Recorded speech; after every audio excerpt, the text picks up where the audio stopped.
اگه دنبال موفقیتی این 5 نکته را جدی بگیر. کوتاه اما میتونه مسیرت را عوض کنه. بدون هدف فقط داری دور خودت میچرخی. یه هدف واضح بنویس، نه فقط تو ذهنت، روی کاغذ. زمان مثل پول نیست، قابل برگشت نیست. هر روز را برنامه ریزی کن، حتی اگر فقط 10 دقیقه باشد. همه ضعف دارن، ولی موفق‌ها روی توانایی‌هایشان تمرکز می‌کنند. ببین تو در چه خوبی، همونو تقویت کن.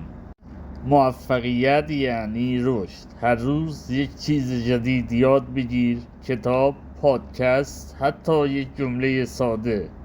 سختی میاد ولی تو نباید جا بزنی. یادت باشه هر شکست یک قدم به جلوه، نه به عقب. اگه این نکات برات مفید بود لایک کن، برای کسی بفرست که بهش نیاز دارد. موفقیت از همینجا شروع میشه.